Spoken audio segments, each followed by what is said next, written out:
Economic survey 2024-2025 release అయింది. దానిలో key highlights ఒకసారి చూద్దాం. జీడిపి గ్రోత్ ప్రొజెక్షన్స్ మనకి ఫినాన్షియల్ ఇయర్ 2025కి సంబంధించి రియల్ జీడిపి గ్రోత్ అనేది 6.4% అని చెప్పి ఎకనమిక్ సర్వే చెప్తోంది. అంటే గత 10 సంవత్సరాల నుంచి ఉన్న ఆల్మోస్ట్ అదే లెవెల్ మెయింటైన్ చేస్తుంది. 6.4% అనమాట. డికేడల్ యావరేజ్ అంటాం దీన్ని. సో ఈ సంవత్సరం 2025 గాను జీడిపి గ్రోత్ రేట్ అనేది 6.4% ఉంటుంది.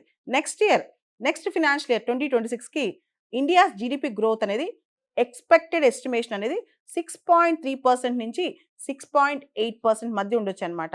సో ఎంత గ్లోబల్ ఛాలెంజ్, ప్రపంచవ్యాప్తంగా ఎన్ని సవాళ్ళు ఎదురైనా ఇండియా స్టేబుల్గా మన జీడిపి గ్రో అవుతుంది. ప్రైవేట్ కన్సంప్షన్ అనేది 7.3% పెరుగుతుంది అనమాట. ముఖ్యంగా రూరల్ డిమాండ్ పెరగడం వల్ల ఓవరాల్ గ్రోత్ పెరుగుద్ది. తర్వాత సెక్టరల్ వైజ్ అంటే agriculture, industrial sector, service sectoral growth కనుక మనం చూస్తే అగ్రికల్చర్ సెక్టర్ అనేది ఫినాన్షియల్ ఇయర్ 2025కి 3.8% పెరుగుద్దంట. ముఖ్యంగా ఖరీఫ్ ఫుడ్ ప్రొడక్షన్ అనేది బాగా పెరిగే అవకాశం ఉందని చెప్తున్నారు. ముఖ్యంగా హార్టికల్చర్ కానీ, లైఫ్ స్టాక్ కానీ, ఫిషరీస్ వల్ల కానీ వీటన్నిటి వల్ల అగ్రికల్చర్ గ్రోత్ అనేది కొంత పెరిగే అవకాశం కనిపిస్తోంది. ఇకపోతే ఇండస్ట్రియల్ సెక్టర్కి వస్తే కన్స్ట్రక్షన్ మరియు యూటిలిటీస్ వల్ల ఇండస్ట్రియల్ సెక్టర్ గ్రో అయ్యే అవకాశం కనిపిస్తోంది 6.2%. సర్వీస్ సెక్టర్లో financial services, real estate, public administration, defence services. ఇకపోతే సర్వీస్ సెక్టర్ అనేది 7.2% గ్రోత్ కనిపిస్తోంది ఇక్కడ. అయితే ఇది financial services, real estate, public administration, defence services ఇవన్నీ కూడా లీడ్ తీసుకుంటాయి అంటే సర్వీస్ సెక్టర్లో. ఇక ఎకనమిక్ ఇండికేటర్స్ విషయానికి వస్తే రీటైల్ హెడ్లైన్ ఇన్ఫ్లేషన్ అనేది 4.9% ఉండబోతుంది. అంటే మనం టార్గెట్ ఏంటంటే 2026కి ఇన్ఫ్లేషన్ అనేది అరౌండ్ 4% ఉండాలి. కానీ కొంచెం టార్గెట్ కన్నా కొంచెం హైయే ఉంటుంది.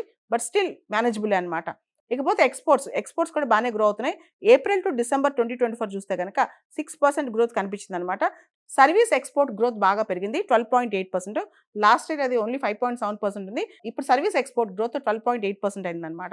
ఇక గ్రాస్ ఎఫ్డిఐ ఇన్ఫ్లోస్ అనేవి 17.9 $55.6 బిలియన్ ఉన్నాయన్నమాట ఫినాన్షియల్ ఇయర్ 2025కి. ఫారెన్ ఎక్స్చేంజ్ రిజర్వ్స్ ఎప్పుడైతే ఫారెక్స్ రిజర్వ్స్లో దేశం బలంగా ఉంటుందో అప్పుడు మన ఇంపోర్ట్స్ బిల్స్ ఈజీగా క్లియర్ చేసుకోవచ్చు. మన బ్యాలెన్స్ ఆఫ్ పేమెంట్స్ కూడా మనకు కరెక్ట్గా ఉంటాయి. ఫారెక్స్ రిజర్వ్స్ సంబంధించి భారతదేశం ప్రస్తుతం డిసెంబర్ 2024లో $640.3 బిలియన్ ఫారెక్స్ రిజర్వ్స్ మనకున్నాయి. దాదాపు 11 నెలల దిగుమతులు దీంతో కవర్ చేసుకోవచ్చు. అండ్ 90% ఎక్స్పోర్ట్ డెట్ కూడా కవర్ చేసుకోవచ్చు అనమాట. మనకు ఫారెక్స్ రిజర్వ్స్ గట్టిగానే ఉన్నాయని చెప్పొచ్చు. ఇక గ్లోబల్ ఎకానమీ విషయానికి వస్తే 2023లో 3.3% పెరిగిందనమాట. వచ్చే 5 సంవత్సరాల్లో యావరేజ్న 3.2% ఉండొచ్చంట గ్లోబల్ గ్రోత్. ఓవరాల్గా గ్లోబల్ గ్రోత్ అనేది చాలా అనీవెన్గా ఉంది. కాస్త మ్యానుఫ్యాక్చరింగ్ స్లో డౌన్ అయింది. ముఖ్యంగా యూరోప్, ఏషియాలో. సర్వీస్ సెక్టర్ కొంత బెటర్గా పర్ఫామ్ చేసింది ప్రపంచవ్యాప్తంగా. ఇక్కడ ప్రత్యేకంగా ఇండియాస్ ఎక్స్టర్నల్ సెక్టర్, ఇండియా యొక్క సేవా రంగంలో సర్వీస్ ఎక్స్పోర్ట్స్ చూస్తే కనుక 7th largest share in the global service exports అనమాట ఇండియాకి. సో సర్వీస్ ఎక్స్పోర్ట్స్లో ఇండియా బాగా టాప్ అవుతుందన్నమాట. ఇంకా ఇండియాస్ మర్చెండైజ్ ఎక్స్పోర్ట్స్ 1.6% గ్రోత్ కనిపిస్తోంది గత ఏప్రిల్ నుంచి డిసెంబర్ వరకు. అండ్ ఇండియాస్ రెమిటెన్సెస్ అంటే ఇండియన్స్ ఎవరైతే బయటికి వెళ్ళి ఇండియన్ డయాస్పరా సంపాదించి భారతదేశానికి పంపిస్తారో ఆ రెమిటెన్సెస్ అనేవి కూడా భారతదేశానికి బాగా హెల్ప్ చేస్తున్నాయని చెప్తున్నారు. లాస్ట్ ఇయర్ రెమిటెన్సెస్ అయితే $100 బిలియన్ దాటినాయి అనమాట. ముఖ్యంగా ఇవన్నీ కూడా మన కరెంట్ అకౌంట్ డెఫిసిట్ తగ్గించడానికి ఉపయోగపడతాయి. 2024 జూలై నుంచి 2024 నవంబర్ మధ్య గవర్నమెంట్ క్యాపిటల్ ఎక్స్పెండిచర్ అనేది 8.2% పెరిగిందనమాట. అదేవిధంగా ప్రభుత్వం హెల్త్ ఎక్స్పెండిచర్ కూడా బాగా పెంచేసిందంట. బ్యాంకింగ్ మరియు ఫినాన్షియల్ స్టెబిలిటీ రంగంలో ఒక గుడ్ న్యూస్ అనమాట. గ్రాస్ నాన్ పర్ఫార్మింగ్ ఎసెట్స్ గణనీయంగా తగ్గాయి. అంటే నిరర్ధక ఆస్తులు చాలా తగ్గిపోయాయి అనమాట. బ్యాంకుల దగ్గర డబ్బులు తీసుకుని తిరిగి కట్టిన వాళ్ళు తగ్గిపోయారు. చాలా ఎన్పిఎస్ రికవర్ అయ్యాయి అనమాట. ముఖ్యంగా 12 years లో ఉంది ఎన్పిఎస్. అంటే చాలా గుడ్ న్యూస్ అని చెప్పుకోవచ్చు. ఓన్లీ గ్రాస్ లోన్స్ అండ్ అడ్వాన్సెస్లో 2.6% మాత్రమే ఎన్పిఎస్ ఉన్నాయి. తర్వాత బ్యాంకింగ్ రంగానికి సంబంధించి capital to risk weighted asset ratio అనేది CRAR అనేది కమర్షియల్ బ్యాంక్స్కి 16.7% ఉందన్నమాట. అంటే నామ్స్ కన్నా కొంచెం ఎబోనే ఉంది. కాబట్టి అంటే నామ్స్ కంటే కొంచెం ఎబోనే ఉంది అని చెప్పొచ్చు. ఇక పన్నులు, ట్యాక్స్ అండ్ రెవెన్యూ విషయానికి వస్తే గ్రాస్ ట్యాక్స్ రెవెన్యూ అనేది బాగా ఇంక్రీజ్ అయింది. 10.7% ఇంక్రీజ్ అయింది ఏప్రిల్ టు నవంబర్ 2024 మధ్య. కానీ గ్రాస్ ట్యాక్స్ రెవెన్యూ గురించి మనం ఒక విషయం గమనించాలి.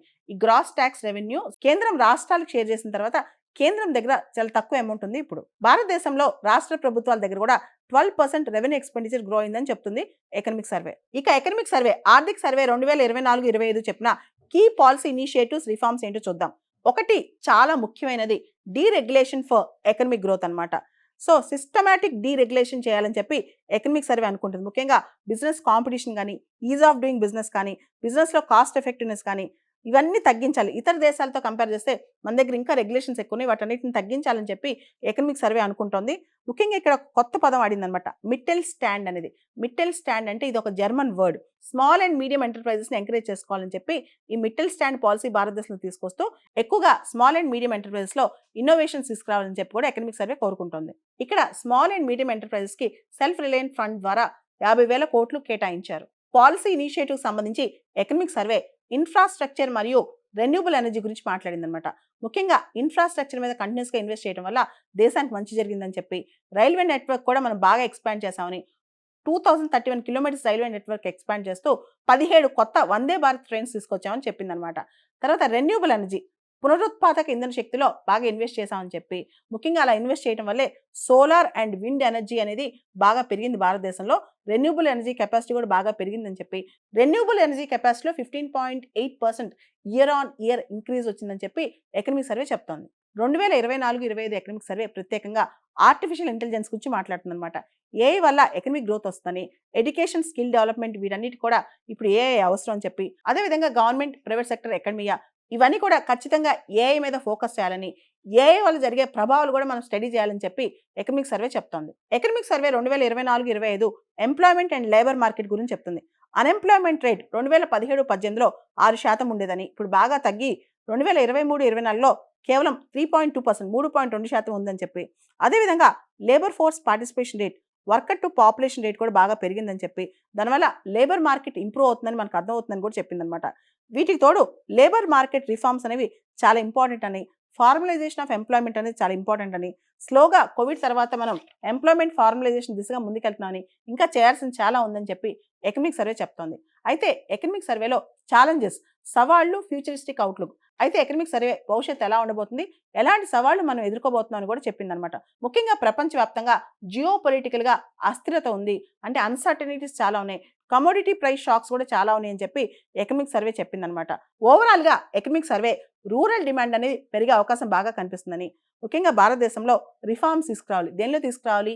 ఈజ్ ఆఫ్ డూయింగ్ బిజినెస్లో డీరెగ్యులేషన్ తీసుకురావడం వల్ల ఇండియన్ ఎకానమీ గ్లోబల్గా కాంపిటేటివ్గా మారుతుందని చెప్పి కూడా ఎకనమిక్ సర్వే ఆశావాహం వ్యక్తం చేస్తుంది.